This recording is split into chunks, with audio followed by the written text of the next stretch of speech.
Ticket Pakistan को किया गया। तो ये जो सिक्योरिटी काउंसिल का जो ये इजलास था जिसमें जयशंकर साहब ने 15 दिसंबर को जी भारत को एक महान मुल्क साबित करते हुए ये साबित करने की कोशिश की कि Pakistan is an epicentre of terrorism.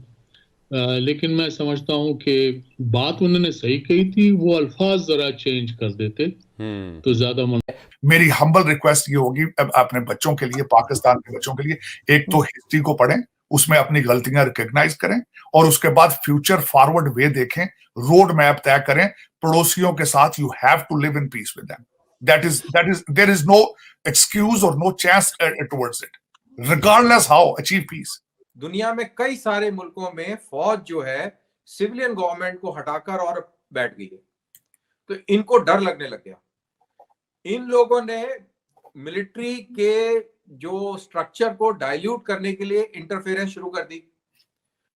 Interference इस हद तक हो गई कि यहां पर जर्नलों में होड़ लग गई कि मेरी कमीज दूसरे से सफेद ज्यादा कैसे दिखा पाऊं, मैं कैसे ज्यादा क्यूट डॉगी बनके मैं अपने आप को पेश कर पाऊं, मैं कितनी जोर से पूंछ हिला सकूं जिससे कि मैं रैंक और पोजीशन में ऊपर बढ़ता रहूं। और ऐसा होते होते 62 की जब लड़ाई छिड़ी, तब वो समय था जब eastern army commander general call को बनाया गया। और जनरल कॉल जो थे वो एएससी के ऑफिसर थे, पूरी जिंदगी उनका काम लॉजिस्टिक्स से इन्वॉल्व था। वो आटा, चावल, दाल, चिकन, मटन, बटर और इन चीजों की सप्लाई करते रहे और लेफ्टिनेंट जनरल बन के और उनको कॉम्बैट फॉर्मेशन का कारभार संभला दिया, क्योंकि वो भी कश्मीरी पंडित थे और नेहरू साहब भी कश्मीरी पंडित थे। तो इस तरीके का कार्रवाई हुई और आपको हैरानी होगी कि 1971 वॉर के फील्ड मार्शल मानिक शाह उस समय ब्रिगेडियर थे, उनके खिलाफ एक इंक्वायरी बिठा दी गई। वो इसलिए बिठाई गई, ये मैं इसका हमेशा जिक्र करता हूँ, शेखर गुप्ता एक हमारे प्रिंट मैगजीन के इंडिया के बहुत बड़े मशहूर जर्नलिस्ट हैं, उन्होंने एक आर्टिकल लिखा और इस चीज को पूरा उजागर किया है। वो मानिक शाह को इसलिए टारगेट किया गया क्योंकि ये जो ज्यादा बड़े डॉगी बनने की कोशिश में लगे हुए थे, इनको लगता था कि ये बहुत काबिल आदमी है, इसको दबा लो, नहीं तो ये पता नहीं कितने लोगों को क्रॉस करके और आगे निकल जाएगा। तो ये हालात थे हमारे 1962 लड़ाई के दौरान, इंक्लूडिंग हमारे चीफ जनरल थापर, वो भी एक पॉलिटिकल प्रोजिनी थे। तो शिकस्त हुई, बहुत ही जबरदस्त शिकस्त हुई, शर्मनाक शिकस्त हुई। उसके बाद इस मुल्क की अब यहां से फर्क पड़ता है, यहां से इंडिया और पाकिस्तान के अंदर जबरदस्त फर्क पड़ता है। इस पॉइंट पर भारत के अंदर डिबेट हुआ, डिस्कशन हुआ, गली गली में हुआ, पार्लियामेंट में हुआ और बच्चे बच्चे के बीच में हुआ। बहुत सारी चीजों को रिवाइज किया गया और सबसे अहम चीज जो रिवाइज करी गई वो ये करी गई कि फौज के अंदर पॉलिटिकल इंटरफेरेंस नहीं होगा और फौजियों का सिस्टम भी ऐसे किया गया कि उनके पास भी कोई रूम और स्कोप ना हो political interference, political tail wagging का, डॉगी बनने का उनके पास में कोई वो ना हो। As a result Indian army improve हुई, एज अ रिजल्ट इंडिया का स्ट्रक्चर इंप्रूव हुआ, इंडिया के अंदर ये रियलाइज हुआ कि हथियारों का भी इशू है, तो रिसर्च एंड डेवलपमेंट आया, बहुत सारी चीजें हुई। I mean this programme will fall short कि 62 की लड़ाई की हार के बाद और 65 की जंग से पहले तक कितने सारे अहम फैसले हुए और उसके बाद भारत की जो ट्रेजेक्ट्री है वहां से चेंज हो जाती है। और पाकिस्तान, अनफॉर्चुनेटली पाकिस्तान के अंदर ये जो हमें जो देखने को मिलता है, जो पढ़ते हैं, वहां पर चीज को दबाने पे जोर ज्यादा रहता है, उसको एक फसाड क्रिएट करने का, एक नैरेटिव बनाने का प्रयास रहता है। डॉक्टर जयशंकर साहब और भारत का कद काट, वो इस वक्त मेरे ख्याल में, मैं बड़े अरसे से ये बात कह रहा था, आपके सेगमेंट भी कहता था कि अब भारत ने पाकिस्तान का नाम लेना छोड़ दिया है। क्यों? और मेरे बहुत कई दोस्त हैं, बहुत ज्यादा दोस्त हैं वॉशिंगटन डीसी में, I sit with them, they are Indian journalist, they are Indian scholars, they are writers, they are सबके साथ जब मैं बैठता हूं, and this is what I was getting out of them, कि वो कहते थे कि हम जब पाकिस्तान का नाम लेते हैं वो ब्रिंग आवरसेल्फ डाउन, और मैं उससे एग्री करता था। कहां पे G20 की प्रेसिडेंटशिप है, कहां डॉक्टर जयशंकर जिनकी सारी जिंदगी फॉरेन ऑफिस में गुजरी, यहां पे वो DCM एम्बेसी में रह के गए, यहां पे वो वॉशिंगटन DC के अंदर एम्बेसडर रह के गए।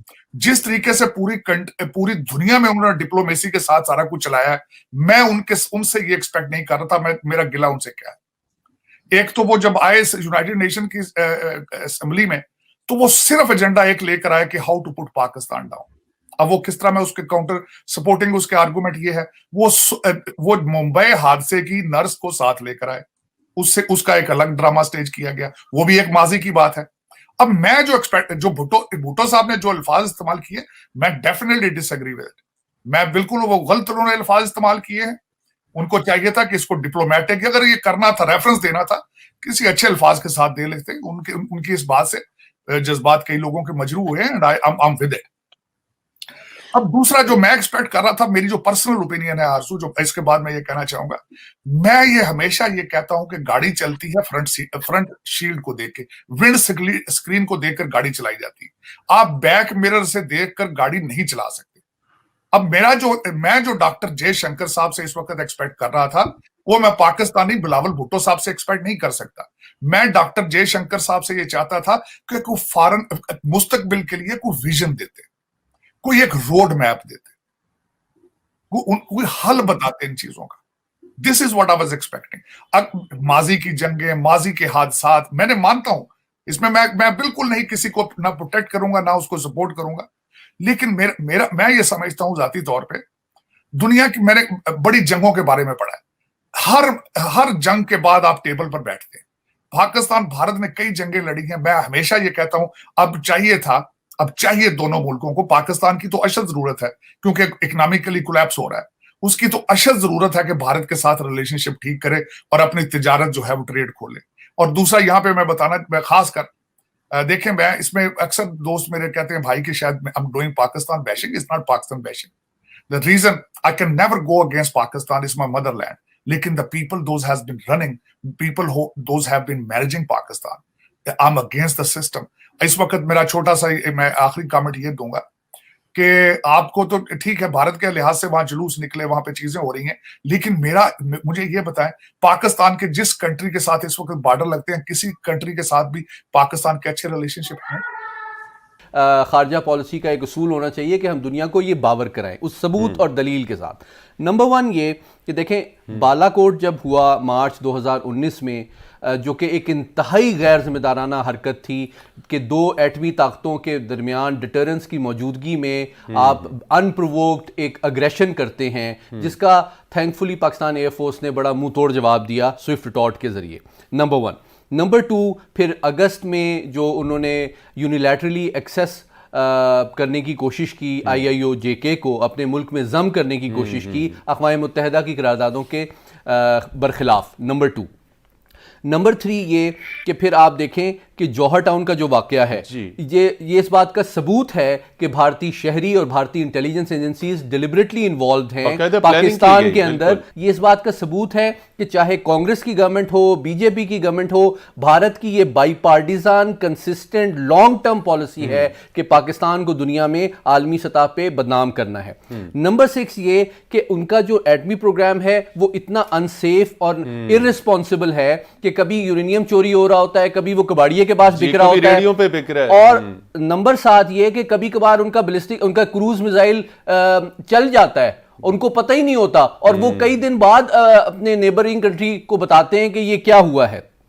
तो जब आप इन तमाम चीजों को एडअप करते हैं, और इसके साथ ही साथ आप देखिए सिर्फ पाकिस्तान की बात नहीं है, कोई भारत का ऐसा नेबर नहीं है जिसके साथ इसका कोई तनाज़ा ना हो, जिसमें इसने मुदाखलत ना की हो, चाहे वो तिब्बत हो, चाहे वो बांग्लादेश हो, चाहे वो श्रीलंका हो, चाहे मालदीव हो, चाहे अफगानिस्तान हो, हर मुल्क के अंदर इंटरवेंशन और डिस्टेबलाइजेशन इसकी फॉरेन पॉलिसी का एक परमानेंट उसूल रहा है। इन तमाम दलीलों की मौजूदगी में अब ये साबित होता है कि भारत की ना सिर्फ तंग नज़र और इंतहा पसंदाना सोच नहीं है, और वो सिर्फ खित्ते में अपनी बालादस्ता नहीं चाहता, बल्कि जब वो अक़वाम मुत्तहिदा के फोरम में परमानेंट मेंबर बनना चाहता है सिक्योरिटी काउंसिल का, तो हमारी ये जिम्मेदारी है कि हम आलमी बरादरी को ये बावर कराएं कि ये आलमी अमन के लिए भी खतरा है, जबकि वो एक मल्टीलैटरलिज्म के अंदर अपना रोल प्ले करना चाहता है। हालांकि अक़वाम मुत्तहिदा के उसी फोरम की करारदादों को ना सिर्फ वो मानता है और यूनिलैटरली एक डिस्प्यूटेड टेरिटरी को वो एक्सेस करना चाहता है,